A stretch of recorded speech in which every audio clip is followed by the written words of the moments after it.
අපේ ශාස්ත්‍රඥ වහන්සේ වෙන බුදුරජාණන් වහන්සේගේ උතුම් ඉපදීම බුද්ධත්වය පරිනිර්වාණය ස්මරණය කිරීම සඳහා තමයි අපේ වැදගත් වෙන්නේ.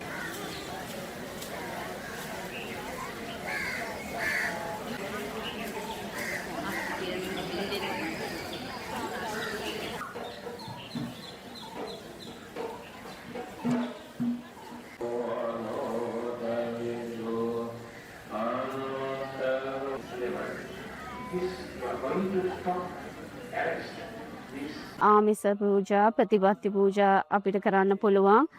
සිල් සමාදන් වෙන්න, දන් දෙන්න, දන්සල් දෙන්න, ඒ වගේම වෙසක් පහන් කූඩු පත්තු කරලා අපේ දරුවන් ඒවට සම්බන්ධ කරගන්න පුළුවන්.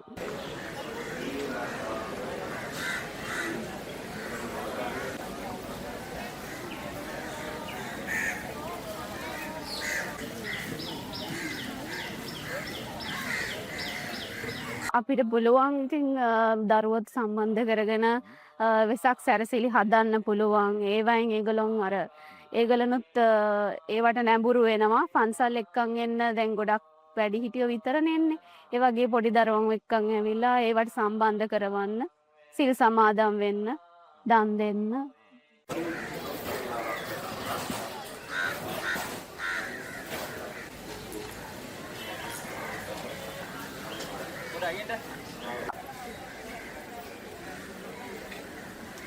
Bapak මේ පැත්තට.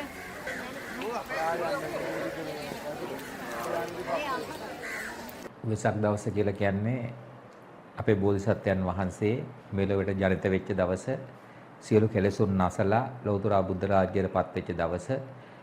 බුද්ධ රාජ්‍යයට පත් වුණ බුදුරජාණන් වහන්සේ ආයු සංස්කාර අතහැරලා මේ ලෝකෙන් යථාර්ථය ලෝකෙට පෙන්නලා මේ ලෝකයෙන් සමුගෙන පිරිනිවනට වැඩි දවස.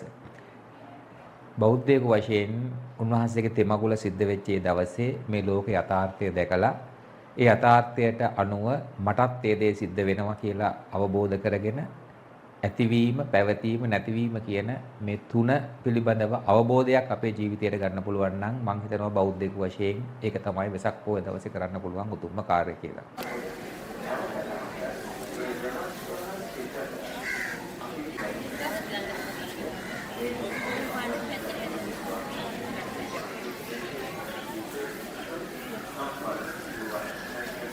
බෞද්ධයෙකු වශයෙන් වෙසක් පොය දවස විශේෂ කරගෙන අපිට කරන්න පුළුවන් ලොකුම දේ තමයි අපේ හිත හදාගන්න එක.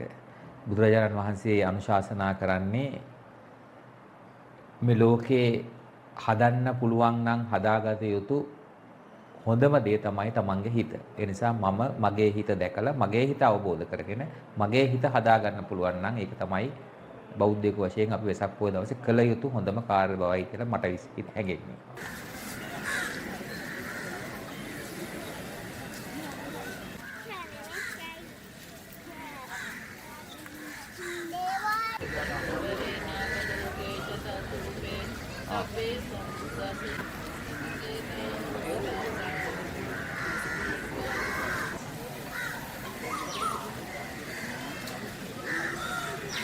බුදුරජාණන් වහන්සේ අනුශාසනා කරන්නේ ආමිස පූජාවට වඩා ප්‍රතිපත්ති පූජාව මුල් තැන දෙන්න කියලා තමයි. ආමිසය කළාට ගැටලුවක් නැහැ. නමුත් ආමිසයට එහා ගිහිල්ලා ප්‍රතිපත්තියෙන් බුදුරජාණන් වහන්සේ පුදන්න පුළුවන් නම් සීල, ප්‍රතිපත්ති, භාවනා වගේ ප්‍රතිපත්තිමය දේවල් කරන්න පුළුවන් නම් ඒක තමයි ආමිසයට එහා ගිය වෙසක් දවසේ බුදුරජාණන් වහන්සේ පුදන්න තියෙන හොඳම ක්‍රමය.